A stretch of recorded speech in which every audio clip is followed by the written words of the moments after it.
आषाढ़ के शुरुआती दिनों का सारा आकाश मानो घने काले कचरारे बादलों के भार से लदा हुआ हो। चारों तरफ काला शाह दृश्य। दिन के 4 बजे का नज़ारा कुछ ऐसा हो जाता कि डूबती सांझ की सुनहरी किरण भी नहीं दिखाई पड़ती, फीकी मिजाती रोशनी तक नहीं होती। ऐसा होता तो पहचाना जा सकता कि अब भी दिन है। कोठरी को भरम हुआ कि सांझ हो आई। पक्षियों ने डिने फड़फड़ाते हुए उड़ान भरना शुरू कर दिया।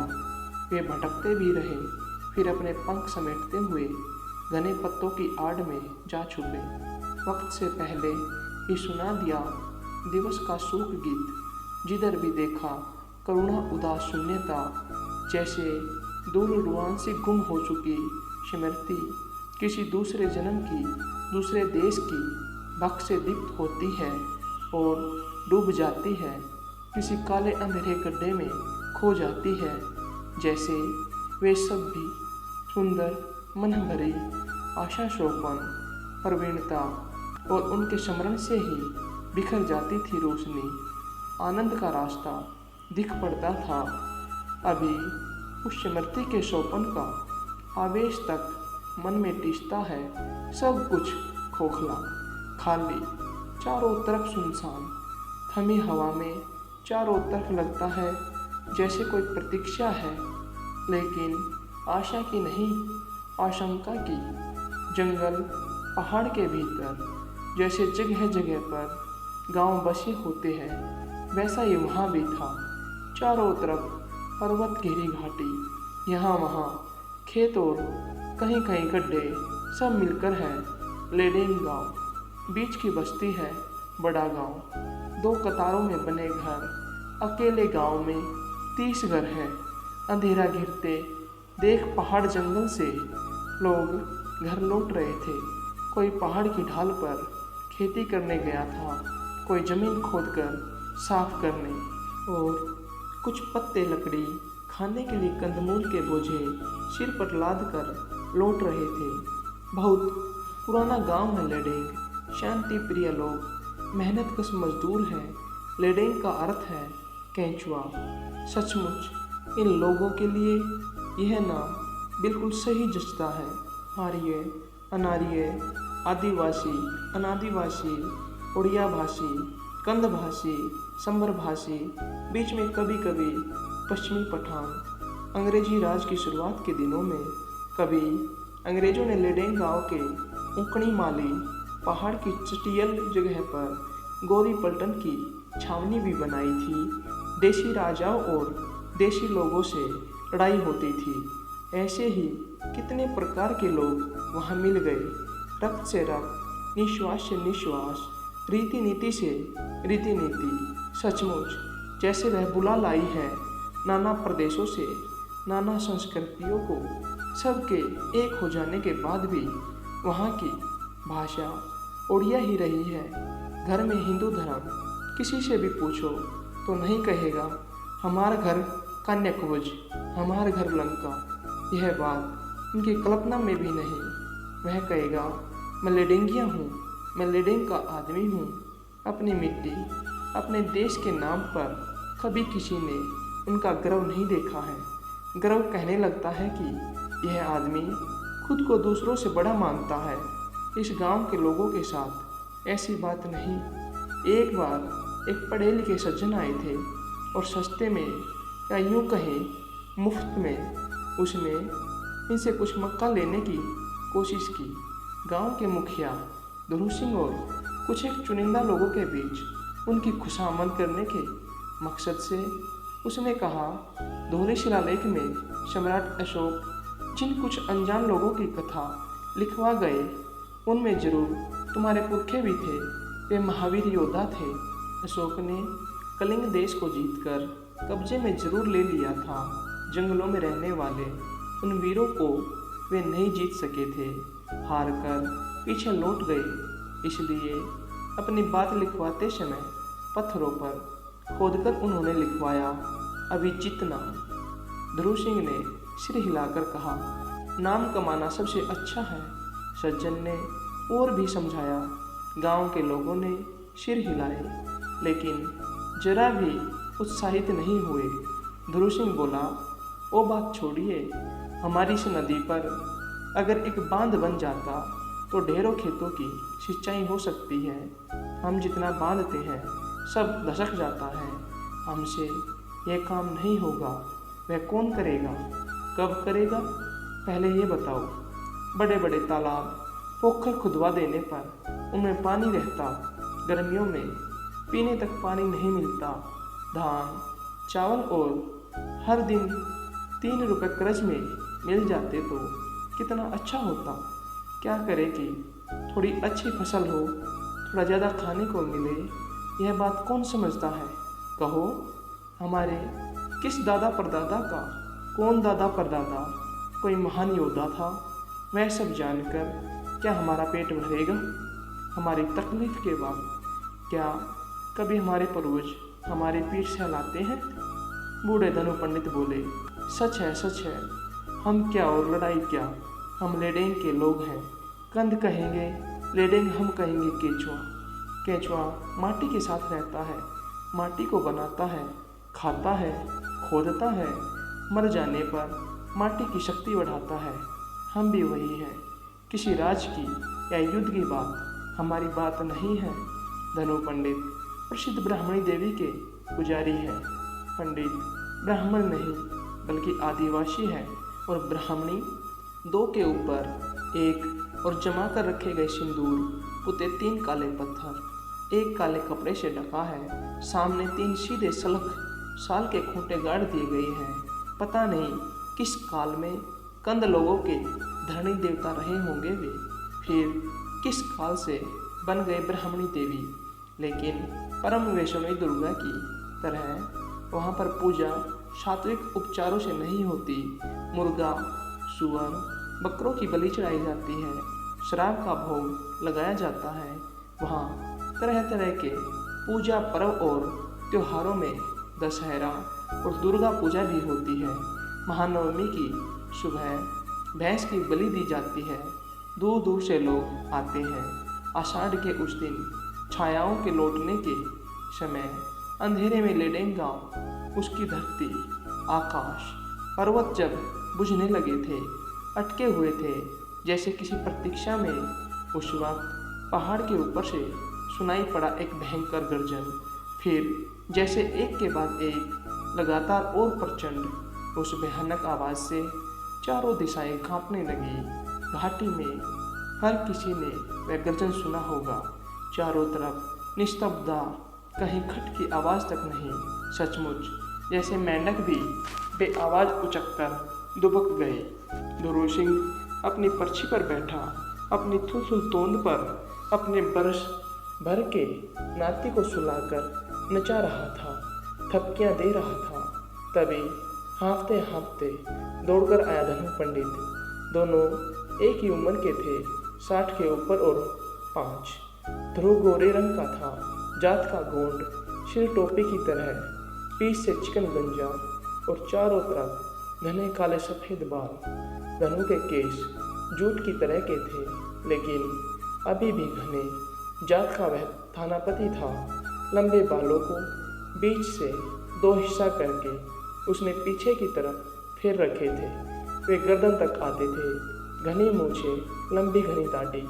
डरते सहमते धीरे धीरे फुसफुसाते हुए स्वर में धनु बोला, सुना? ध्रुव सिंह, क्या? धनु भाग। ध्रुव पर्वत के ऊपर। धनु गर्जन किया। दोनों गुमसुम हो गए। बाघ को सम्मान देने की खातिर दोनों ने थोड़ी सांस्कृतिक साधु भाषा की चेष्टा की। जंगल में बाघ का गर्जना कोई नई बात नहीं, सूरज के पूर्व में निकलने जैसा नित्य रोज का मामला है। उस वन प्रदेश में किसी गांव, घाटी या पहाड़ में बाघ के द्वारा गाय खा जाना भी एक जानी सुनी बात है। सृष्टि के आरंभ से ही इतिहास में बार बार हत्या, विभीषिका, अत्याचार, हिंसा, दूसरों पर अत्याचार और शोषण भी हमेशा से होते रहे हैं। उसका विरोध करने कितने धर्म और धर्म प्रचारक आए और सुनने में बिला गए। कई बार सत्युग की उषा उगती सी लगी है। आकाश में रक्त के छींटे लगे हैं, भोर के लाल रंग की तरह, फिर भी बारंबार जन्मे हैं। सांप, बाघ, तरह तरह के हिंसक जानवर और राक्षस और आदमी ने मुहावरा गढ़ लिया है, वीर भोग्या वसुंधरा। उसी तरह इस वन प्रदेश में बार बार बाघ का भय छा गया, मिट गया, फिर छा गया, कहीं बंद, कहीं एक नया आरंभ। लेकिन पता नहीं कैसे क्या हुआ था कि लेडेंग घाटी के भीतर जीवित आदमियों की स्मृति में बाघ का उत्पात दर्ज नहीं था, क्योंकि लेडेंग पार करने पर जंगल के भीतर के दूसरे गांवों में ऐसी स्मृतियां थी। कैसे बचा रहा लेडेंग इतनी जगहों पर अशांति, आतंक और विभीषिका? फिर लेडेंग को निजात कैसे मिली थी? इन सब से धनु पंडित से पूछो तो वे चकित कर देने वाली मद मुस्कान भरते हुए कहेंगे, लेडेंग पुण्य भूमि है, लेडेंग की माटी पवित्र है। पुण्य भूमि इसलिए कि इस मिट्टी में मिल गया है बलि चढ़ाए गए पशु पक्षियों का रक्त। ब्राह्मणी देवी और उनके नीचे अनेक देवी देवताओं को पूरे साल भर सुअरों, बकरों, मुर्गों और कबूतरों की बलि दी जाती है। इस पुण्य भूमि में जितनी निष्ठा से लोग धर्म का पालन करते हैं, दूसरी जगहों पर वैसा उग्र धर्म भाव देखने को नहीं मिलता। लोग लंबे लंबे बाल रखते हैं, उपवास करते हैं, कई जटाधारी बन जाते हैं, जटा में बरगद के दूध की मालिश करते हैं, पेट के बल या घुटनों पर या लंबे लेटकर घिसट घिसट कर देवथान की यात्रा करते हैं। पूरे बरस भर कितनी सारी यात्राएं जीभ या पीठ को लोहे के कांटे से छेद कर की जाने वाली यात्रा, अपने को बिच्छू का डंक लगवाकर की जाने वाली यात्रा, आग पर चलने की यात्रा, गाने बजाने की धूमधाम से तो पूरा अंचल गूंजता रहता है। लोग इतना धर्म कर्म करते हैं, इसी वजह से तो देवियाँ खुश रहती है, उनके डर से बाघ घुस नहीं पाता। लेडेंग के लोग इस पर गर्व करते हैं। उनका यकीन है कि ईश्वर ने उन्हें इस संसार के सबसे श्रेष्ठ मनुष्य के रूप में जन्म दिया है, वरना ऐसा और कहाँ है।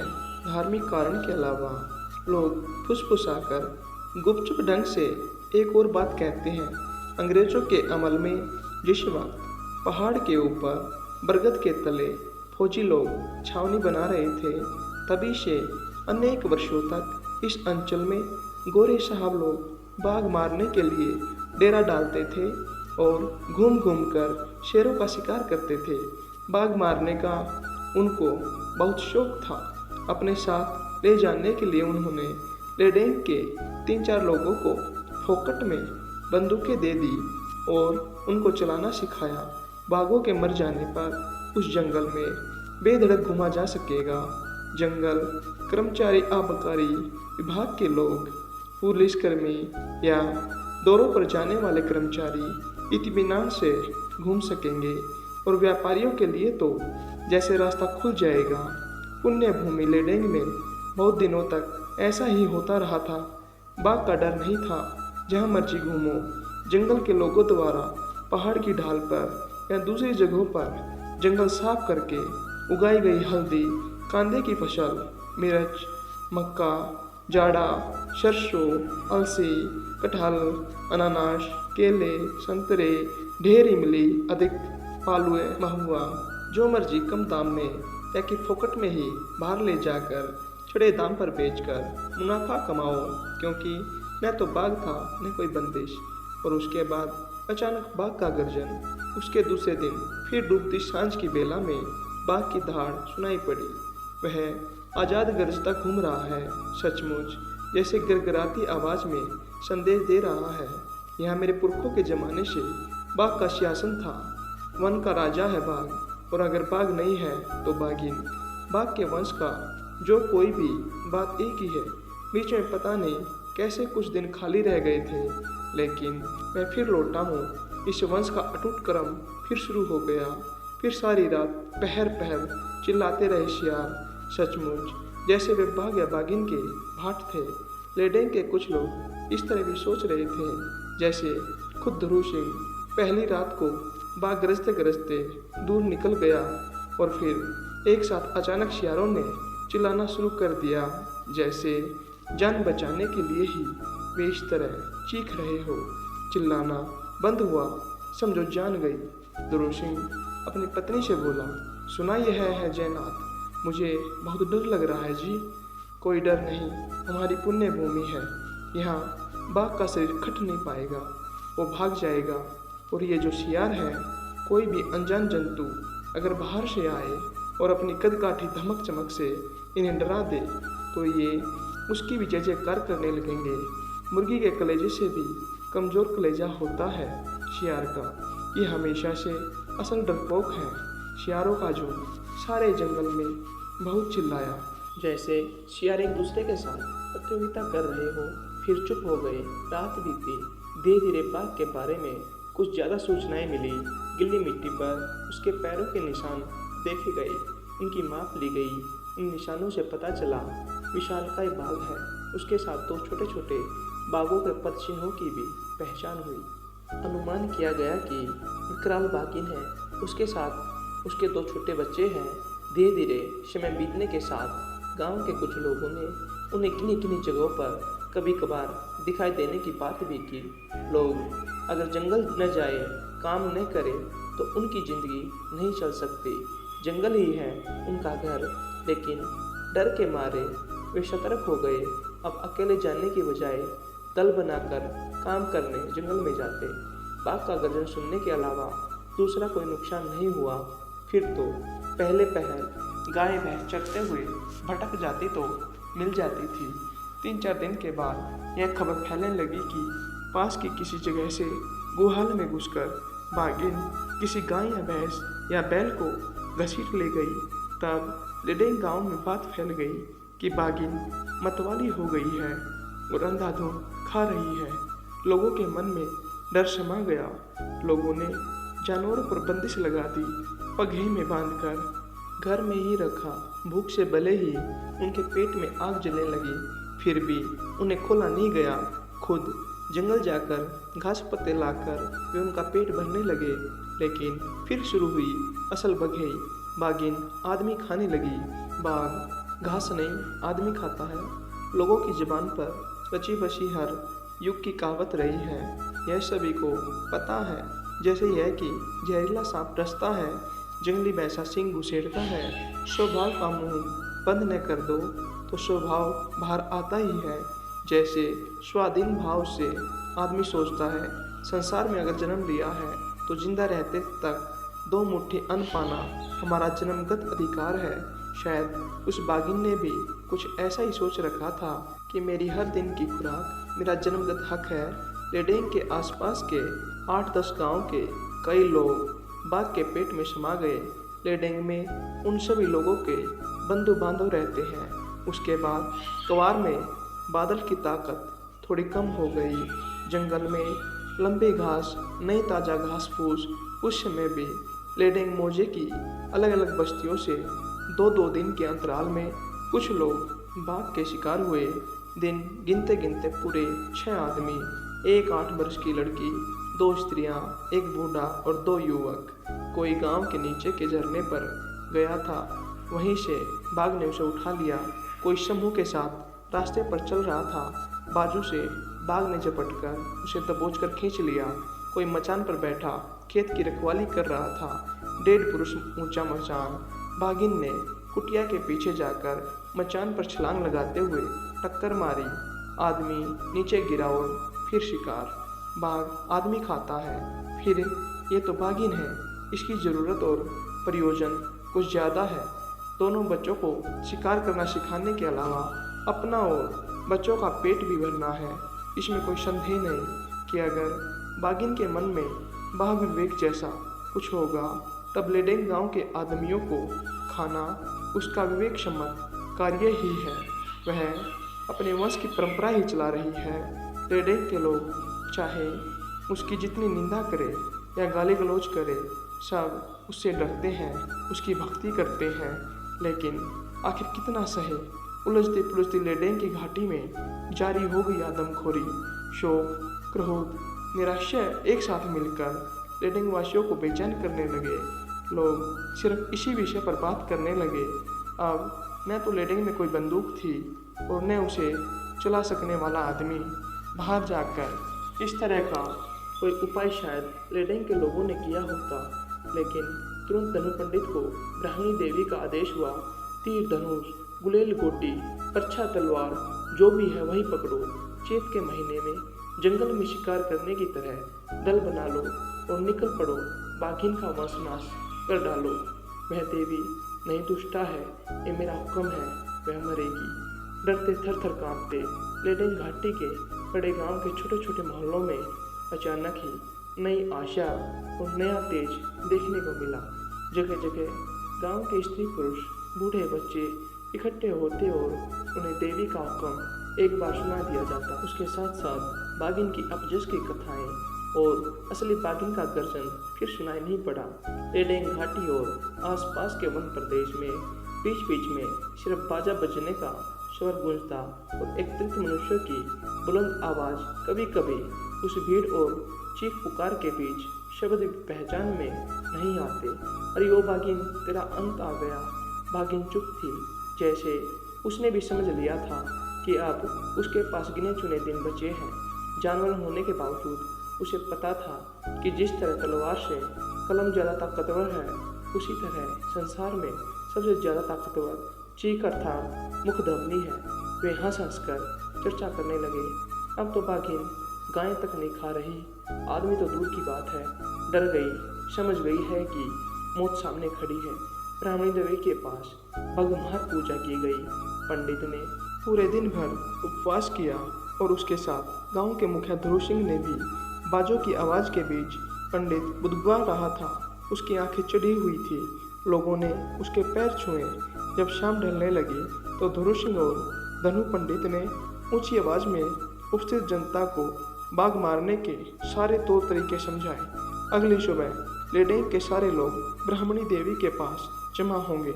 सुबह सुबह ही नहा धोकर खा पी कर निकल आएंगे। साथ में लाएंगे बाजे और अस्त्र शस्त्र, जिसके पास जो हो वे देवी के सिंदूर का टीका लगाएंगे। वही देवी का आशीर्वाद है। उसके बाद शिकार के लिए निकल पड़ेंगे। शिकार का तरीका वही होगा जैसे बहुत पुराने समय से चैत के महीने में हिरण सांभर मारे जाते थे। लोग चारों तरफ बिखर जाएंगे और जंगल को घेर लेंगे। बाजा बजाकर झाड़ियों में लाठियों से ठोक ठोक कर उसे चारों तरफ से दबोच लेंगे। मौके की जगह देखकर कुछ एक शिकारी तीर धनुष लेकर छेंके रहेंगे। कोई नीचे, कोई पेड़ के ऊपर। बाघ को देख लेने पर भी शिकारी पहले ठीक जगह पहुंचेंगे और फिर धनुष तानेंगे। बाघिन अचानक निकल आए तो उसे रोकने के लिए कुछ लोगों के हाथ में लंबे बर्छे होंगे। नज़दीक जाकर भी कुछ एक उसे तलवारों से काट सकेंगे। यह सच है कि इस तरह से इतिहास में, कम से कम लेडिंग के वन प्रदेश के इतिहास में कभी किसी ने बाघ का शिकार नहीं किया था। गांव के लोगों ने भी नहीं सोचा था कि जिस तरह जंगल घेर कर हिरण सांभर को खदेड़ कर मारना होता है, वही बाघ मारने का भी तरीका है। यह भी नहीं सोचा था कि चेती शिकार के समय जंगल जिस तरह विरल दिखता है, पेड़ों पर कम पत्ते, डाल, सभी अधनंगी कुमार का भरा जंगल भी उसी तरह का लगेगा। उन लोगों ने इस सब के बारे में जरा भी नहीं सोचा था। गुस्साए थे, गरमाए थे। धनु पंडित की वाणी में देवी की आवाज़ जैसे उनके अपने ही अंतस की कामना थी। एक बार देवी की जुबान से अभिमंत्रित होकर निकलने के बाद सैकड़ों लोगों की भाषा बनकर वह खुद एक आश्चर्य बन गई थी। स्वाधीन, स्वतंत्र, सृष्टि, बलवान और निडर अन्य सभी लोगों का आत्मविश्वास बढ़ाती। मारो मारो, जगह जगह ढेरों लोग अचानक चीख उठते। उन्होंने सोचा था कि सुबह होगी, दिन दमकेगा, बाघिन मरेगी, बाघ वंश का लोप हो जाएगा। उसके बाद फिर पहले की तरह का बेबाक सुरक्षित जंगल होगा, जहाँ मर्जी होगी लोग वहाँ बेधड़क घूम सकेंगे। शाम खूब उत्साह और आनंद से बीती। सचमुच जैसे बाघ मर गया है, उसका वंश निर्मूल हो गया है। इतने लोग एक साथ और प्रतिपक्ष में सिर्फ एक बाघिन और उसके 2 अनाथ बच्चे। बाघिन के नख और दांत है, यह सच है, लेकिन उसकी पूरी देह में जन्म से जितना कुछ है बस उतना ही है। न वह बढ़ सकती है और न बदल सकती है। उसकी नरम देह कोमल तल पर कोंच लगाओ तो तत्काल खरोंच लग जाएगी, मृत्यु भेद न सके। ऐसी उसकी देह अभिमंत्रित भी नहीं है, साधारण जीव की देह है। कोई न मारे तब भी वह खुद मरती, जैसे उसके पहले भी मरे हैं। लेकिन इतने सारे लोगों की कामना के एक तव से आत्मविश्वास भर जाने के बाद कल्पना उन्हें सच की तरह लग रही थी। लग रहा था जैसे बाघिन मर चुकी है, उसकी लाश चारों तरफ घुमाई जा रही है। लेडेन के लोग उस रात सपना देख रहे थे कि बाघ कैसे मर रहा है, करों का अनुभव कर रहे थे कि उन लोगों ने ही उसे मारा है। रात बीती, शुरू हुआ उनका कार्यक्रम। लेकिन क्या घाटी में किसी अच्छी जगह की तलाश में उनमें से कुछ लोग पहले ही निकल गए? बिल्कुल नहीं। उन लोगों ने क्या यह पता लगाने की कोशिश की कि बाघिन कहाँ छिपी है, क्या कर रही है? वह भी नहीं। फर्ज करो अगर बाघिन भी उन्हीं की तरह उठे, अंधे गुस्से में, प्रतिहिंसा में या आतंक में बोराकर अपनी जिंदगी का मोह छोड़कर जान बचाने के लिए उनमें से किसी पर झपट पड़े, तब वे क्या करेंगे? भाग जाना ठीक रहेगा या अगर वीरता के साथ पीछे हटना जरूरी हो गया तो क्या उसके लिए रास्ता रहेगा? क्या इन सब के बारे में सोचा था उन्होंने? बिल्कुल नहीं। चाहे तूफान हो चाहे बाढ़, उनकी दीवानगी ही उनको रास्ता सुझाएगी। इसके अलावा कोई दूसरी तैयारी नहीं। दूसरी विशेषता यह थी कि सारे लेडेंगवासी व्यक्तिगत भाव से और सामूहिक रूप में भी यकीन करते थे कि जो कुछ भी वे करने जा रहे हैं वह एक महत्वपूर्ण ऐतिहासिक कर्तव्य है। वह ठीक है, उचित है, पवित्र है। ऐसा जिसे धर्म कार्य कहते हैं वह वही है। उस जात का आदिवासी आसानी से बाघ मारने को तैयार नहीं होता, क्योंकि वह सोचता है कि बाघ एक देवता है। गोरे साहबों से बंदूक पाकर जिन कुछ एक लोगों ने इसके पहले बाघ मारे थे वे पूरे आदिवासी नहीं थे।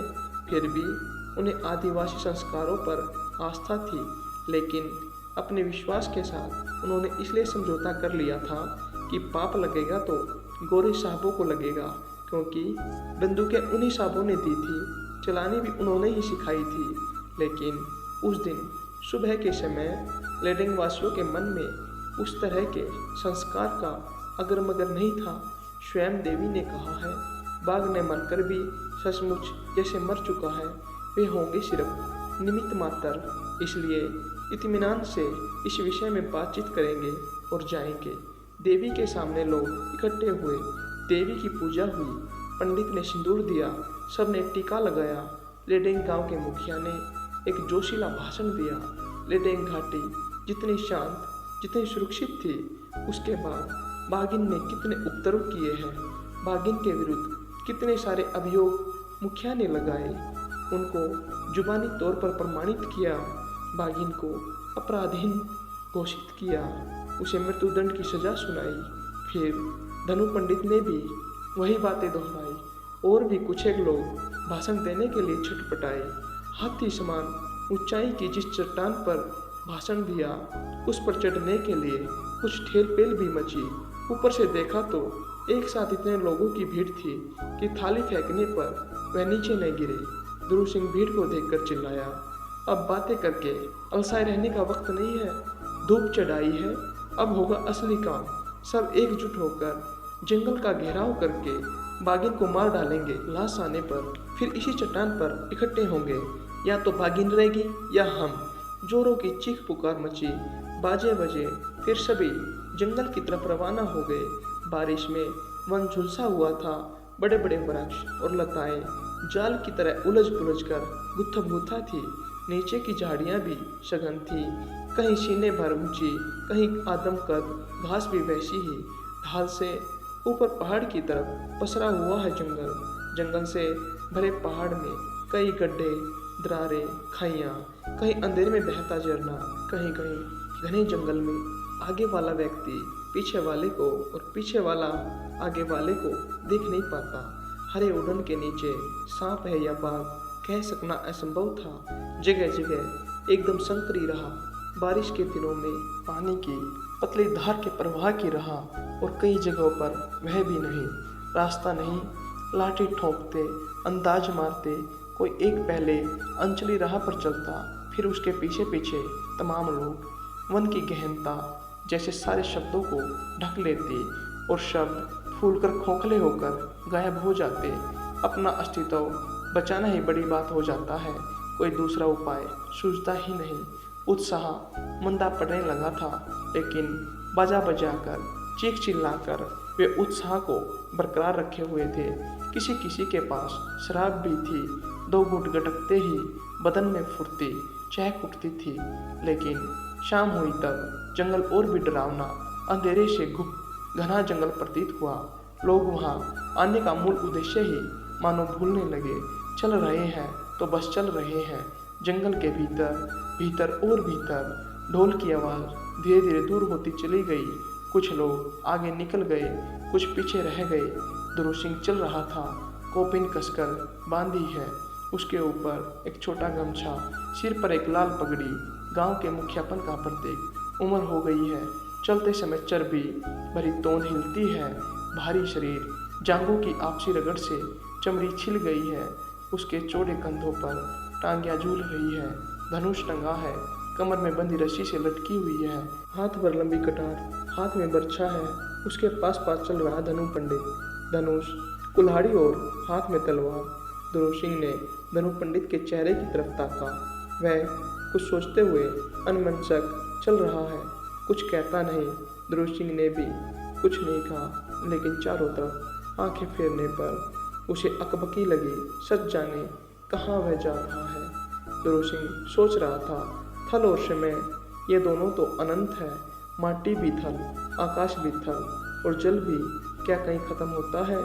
जितना रास्ता चल लो और भी बाकी है। कौन कब आता है और कौन कब जाता है, इस बात को कोई याद नहीं रखेगा। इस रास्ते पर कब कोई जीव चला था या कोई लता पुष्प खिला था, कौन कह सकता है। आज उसके बारे में जितनी भी उम्मीद से, जितना भी अधीर होकर बह जाए कोई जलधारा, आखिर में उसका नामो निशान नहीं रहेगा। कहीं गुम हो जाएगी वह। इसी तरह का ही है यह मनुष्य जीवन। ध्रुव सिंह थका हुआ था, इच्छा हो रही थी कहीं थोड़ा बैठ जाता। घने जंगल की वजह से धूप लगती नहीं थी। धनु पंडित पहले की तरह खामोश चल रहा था। ध्रुव सिंह ने उसे थोड़ा अजीब ढंग से देखा और सोचा, क्या यह संभव नहीं कि अकस्मात देवी अभी इसके भीतर आ जाए और इसकी जुबान से कोई नया उपदेश, कोई नया संवाद सुना दे। देवी की बात याद करते करते ध्रुव सिंह ने बाघ की आदमखोरी की बात भी याद की।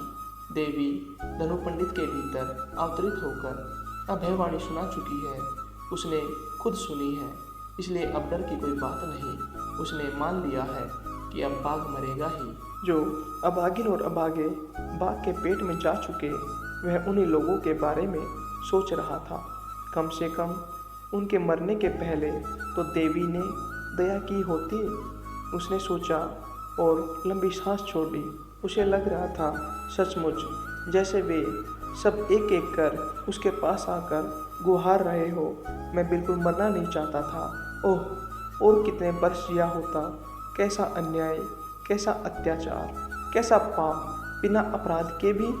कभी कुछ दोष किया था भी तो किसी ने तो बताया होता, विचार कराया होता। कुछ नहीं, अचानक शून्य में गर्दन दबोचकर किसने हमारी रक्षा की। देवी देवता तो समझ नहीं पाए। पूजा भोग में क्या कभी कोई कमी की मैंने? गांव का तू मुखिया है, तेरे ऊपर हमारा कितना कुछ निर्भर है। तूने भी क्या किया? पता नहीं कौन किधर चला गया है। ध्रुव को लगा वे और धनु पंडित अकेले चल रहे हैं, बाकी कोई नहीं है। धनु पंडित भी चल रहा है तो बस चल रहा है, मुंह से एक शब्द भी नहीं। घने जंगल के अनचले रास्ते पर चल रहे हैं 2 आदमी, कहीं किसी की कोई आवाज़ नहीं। उसका मन हो रहा था वह बिल्कुल न चलता, अटक जाता या फिर लौट जाता, लेकिन लौटना भी अब अचानक संभव नहीं होगा। जाने कितनी तरफ से रास्ता खोजना होगा, मगर नशे में घिसटने की तरह चल रहा है धनु पंडित। कभी कभी लगता है जैसे वह स्वयं देवी का प्रतीक है, लगता कि उसके पीछे पीछे चलने को वह मजबूर है। आगे और भी घना बेतरतीब जंगल, साल वृक्षों से जाने कौन सी लता गुड़मुड़ाई है। छोटे छोटे सफ़ेद मटमैले रंग के फूल खिले हैं। ढेरों बागों की देह भी भुरकुटिया गंध है उनकी। हठात उसके भीतर से किसी एक पीले प्रकाश के उछलने सा कुछ दिखा धनु पंडित को। उसने पीछे की तरफ मुड़कर देखा, ध्रुव सिंह नहीं था। आसपास के बेतरतीब लतावन जोर से हंस पड़े। उनके भीतर से एक कर्कश आवाज़ सुनाई पड़ी। उसके बाद सब बंद। पेड़ पर चढ़कर धनु पंडित चिल्लाया, दौड़ो दौड़ो! ध्रुव सिंह मुखिया को भाग ले गया। बारंबार पुकारने के बाद बाजों की आवाज़ सुनाई दी, लोगों की आवाज़, उनके दौड़ते आने की आवाज़। धनु पंडित ने चारों तरफ सतर्क होकर देखा। उसके बाद पेड़ से उतर गया। उसने मन ही मन सोचा, बाघ चाहे और कहीं हो, यहाँ अब नहीं है। ध्रुव मुखिया को घसीटते हुए जंगल के भीतर कहीं जा चुका है। आने वाले लोग धनु पंडित को देखकर काठ होकर खड़े हो गए। बाकी सब पता नहीं कहाँ थे। वहाँ सिर्फ 20-25 लोग थे, साथ में बाजा, धनुष थे, टांगिया, तलवार, बर्छे सभी के पास है। अचानक किसी ने देखा, लता गुलम पर खून के छींटे हैं, बूंद बूंद नहीं, बड़े थक्को सा खून।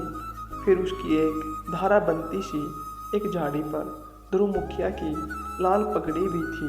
ध्रुव सिंह के संसार छोड़कर चले जाने के इस चाक्षुष प्रमाण के बाद उनके भीतर की घबराहट बढ़ गई। उनके मन में एक अनामित भय व्याप गया। वे भला ध्रुव सिंह की लाश खोजने और क्या जाते, और बाघ भी क्या मारते। खुद उनके चेहरे का पानी उतर गया। भय अत्यंत आदिम, अत्यंत सहज, स्वाभाविक वास्तविकता।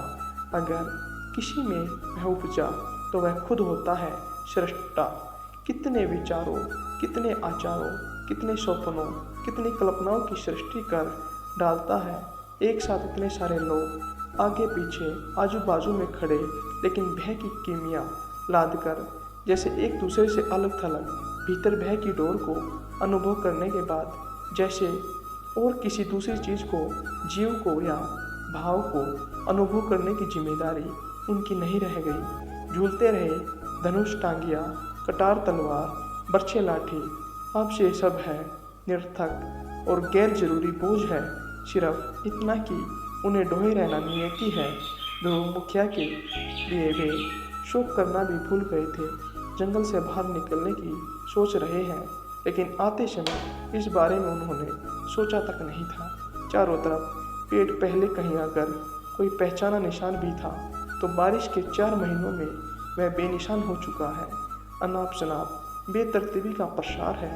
अंधे की तरह टटोल कर बढ़ते वक्त अचानक कहीं से बाघ की भुरकुटिया गंध नाक से लगी, और तब जंगल की आड़ से सुनाई पड़ा उसका गर्जन।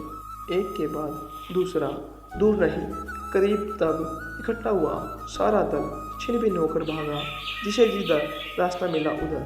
उस दिन के दुर्भाग्य का अंत उतने में नहीं हुआ। दौड़ते दौड़ते ठोकर खाकर धनु पंडित को गहरी चोट लगी।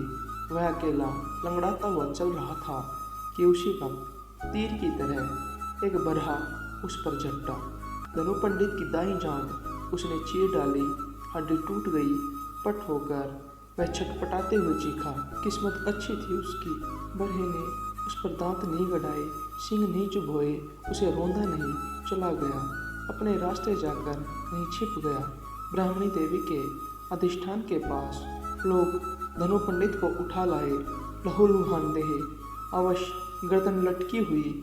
माँ तेरी इच्छा, माँ तेरी दया, उन लोगों ने कहा। उसे खाट पर डालकर गांव ले चले। जड़ी बूटी से गांव के वैद्य उसका इलाज करेंगे, आगे उसका भाग्य कौन जान सकता है। देवता का मन, ठाकुर देवी के कोप का कारण। गांव के लोगों में बातचीत चल रही थी। जरूर धनु पंडित और गांव के मुखिया ने कोई अन्याय किया था। इतने लोग, लेडिंग घाटी के सारे लोग यह सोचकर तूफान की तरह मान गए थे कि बाघ मारेंगे, देश को, बस्ती को, वन को भयमुक्त करेंगे। सभी आसपास की जगहों में, बड़े गांवों में एक के बाद एक सभाएं की थी उन्होंने। वे बातें याद करने का मन अब उन्हें नहीं हो रहा जिन्होंने उनको सुझाया था, अभय दिया था। धनु पंडित और ध्रुव मुखिया उनमें से एक तो मुर्दा हुआ, दूसरा सुख सुख की हालत में है। फिर भी लेडेन गांव के लोगों के विचार में वे दोषी थे। बेशक उन्होंने अनीति की थी, वरना देवता क्यों कोप करते। वे कितने पागल, कितने हुंडा थे कि पूरे गांव भर को तैयार कर घने जंगल के भीतर आदमखोर बाघिन के मुंह में ले गए। बाघ का शिकार क्या उस तरह किया जाता है?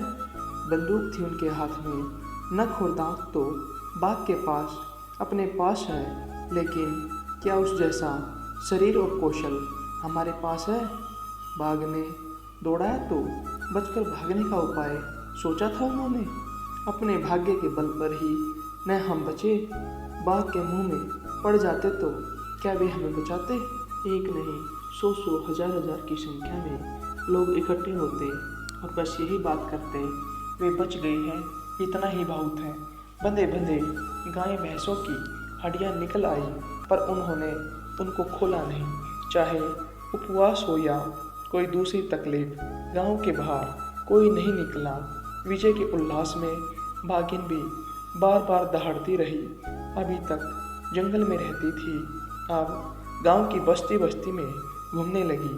पर्ची पर दिन के वक्त बैठे लोग देखते कि बस्ती की परली तरफ अपने दोनों बच्चों के साथ खुले खेत में बाघिन घूम रही है।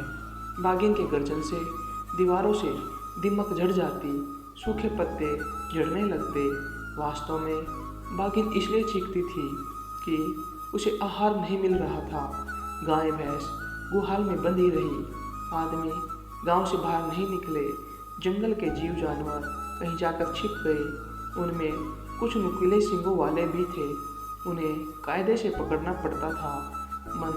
मर्जी चलती नहीं थी।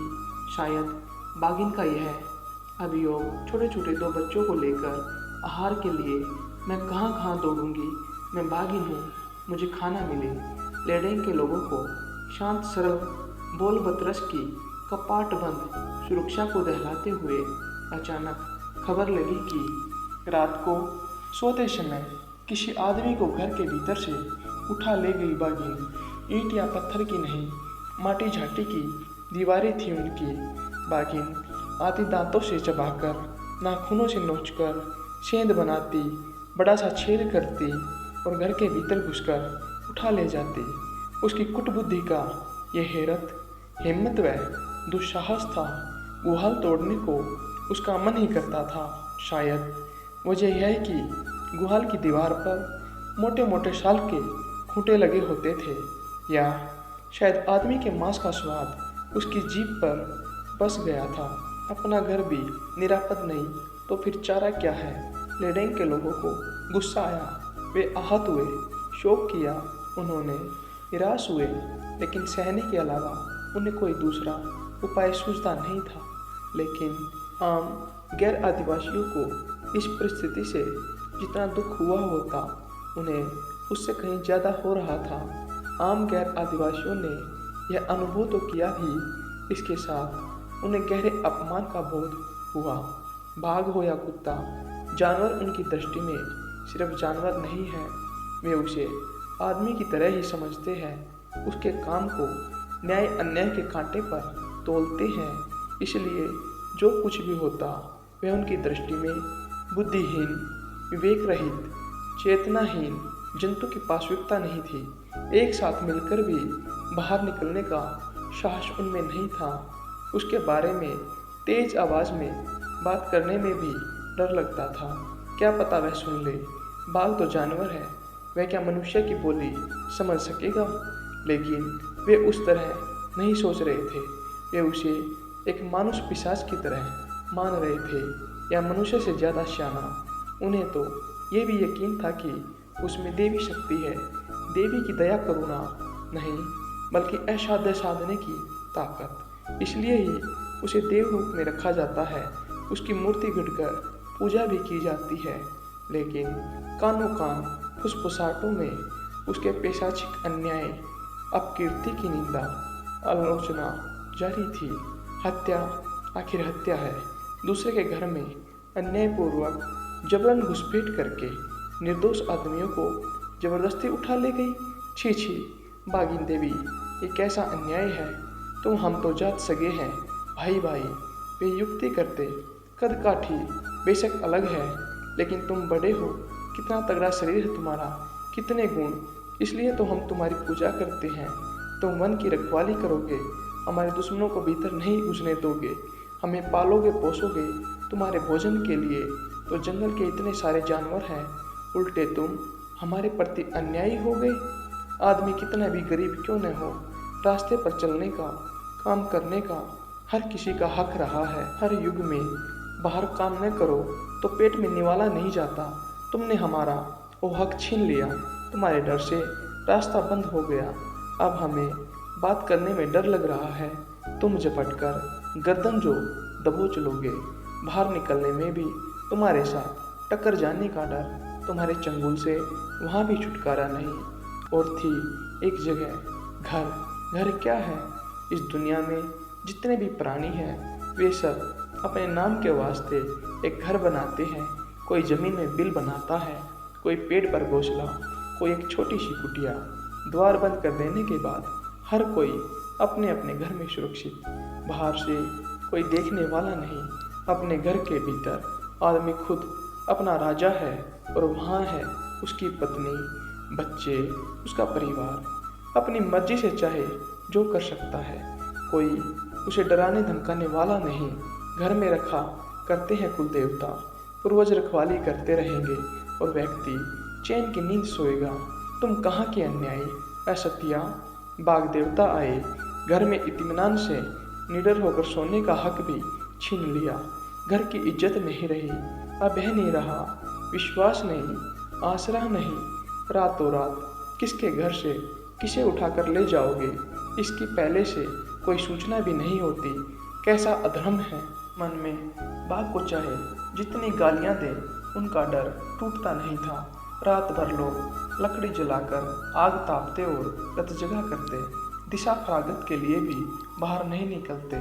सब कुछ घर के भीतर। भले ही दिन में कुछ ज़्यादा ही धुलाई सफाई करने पड़े, खट की आवाज़ भी कहीं होती तो घर के सारे लोग समवेत स्वर में चिल्लाते, इस उम्मीद पर कि उनकी आवाज़ सुनकर बाघ भाग जाएगा।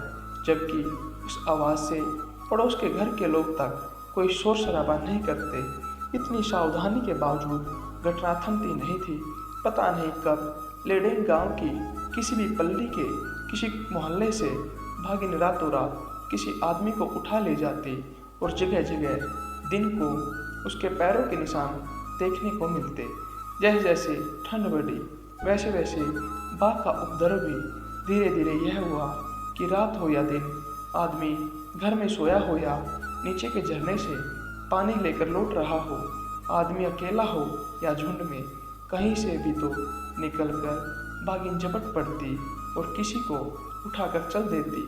ले गई की आवाज़ से आकाश फट पड़ता, पर मिन्नत और गुहार की कोई सुनवाई नहीं थी। मृत्यु की तरह थी बागिन, जब चाहे जिसे उठा ले जाती। उसके सामने अपने मत, अपनी मर्जी, अपनी जिंदगी तक पर किसी का हक नहीं था। धीरे धीरे यह धारणा आचार में रचे नमक की तरह समूचे गांव पर छा गई। किस्मत को माथा नवाकर वे बाहर निकले। धीरे धीरे इधर उधर आना जाना हुआ। जंगल गए और फसल रखवाली के लिए खेत में भी। वे जानते थे कि किसी भी झाड़ी की आड़ से किसी भी समय बागिन झपटेगी, फिर मेल मुलाकात नहीं होगी। लेकिन कोई दूसरा चारा भी नहीं था। जब दरू सिंह बागिन का शिकार हो गया तो उसकी जगह पर मुखिया बना युवक जोगी सिंह। धनु पंडित भय की मार से अपंग हो गया था, घर पर ही रहता था, इसलिए उसकी जगह पर पुजारी बना सुन्नू पंडित। नया मुखिया और नया पुजारी पुराने विधि विधान से ही गांव की पूजा पाठ और काम धाम चलाते थे। युवक होने के बावजूद विचारों से वैसे ही पुराने और बूढ़े थे।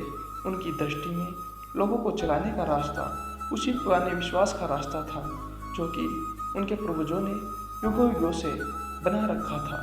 बाघ की इस आदमखोरी के बारे में उन्होंने लोगों को समझाया, सब कुछ तो भगवान की मर्जी से होता है और चारा क्या है, ईश्वर रचता है योग संयोग। योग संयोग आने पर ही आदमी मरता है, चाहे घर में रहे चाहे जंगल में, मरता ही है। तब कोई उसकी रक्षा नहीं कर सकता। मरना भी आखिर है क्या? पुरानी देह चली जाएगी, नई देह के साथ जन्म होगा। अगर बाघ के लिए संयोग होगा तो वह हमारी देह को खा जाएगा, फिर उसी से हमारा योग आएगा और हम एक नई देह लेकर जन्म लेंगे। सिर्फ आंखें मूंद कर सहते जाने का उपदेश, फिर पड़ती रहे लात गुस्सों की चोट, सहते रहे निंदा, अपमान, लूट, अत्याचार, फिर अंत में मृत्यु।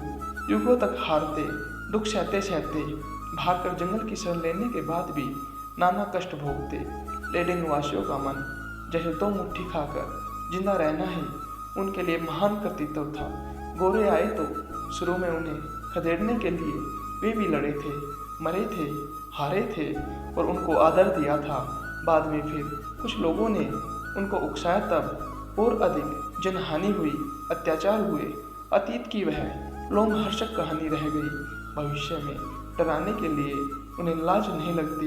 वे साफ कहते हैं, हम डर रहा लोग हैं, किसी के साथ झंझट नहीं करते, खटकर खा भर लेने से हम खुश हैं। जो हमें परेशान करेगा भगवान उसे दंड जरूर देंगे। बाहर बहुत से लोग उन दोनों की प्रशंसा करते, वे सतयुग के आदमी हैं, सरल और निष्पाप। कुछ एक यह भी कहते, वे अभी तक वैश्यक आदमी नहीं हो पाए, बहुत छोटे हैं अभी।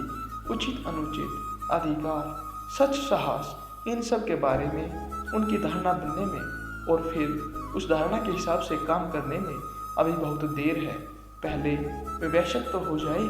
किसी की निंदा प्रशंसा सुनकर लेडेन लोग कोई छल प्रपंच नहीं करते। अपना धंधा छोड़कर दूसरे के धंधे में व्यक्ति क्यों अपना दिमाग खपाएगा या दूसरे की निंदा प्रशंसा करेगा?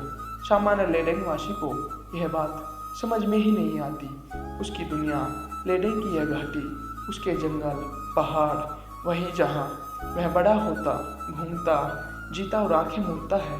किस देश के लोग गाड़ी पर चढ़कर चंद्रमा पर गए या लौटे, घर में बैठे बैठे सुनसान मंगल ग्रह पर गाड़ी भेज दी, वहाँ उनके हुक्म पर जंतर के हाथों ने मिट्टी खोदी।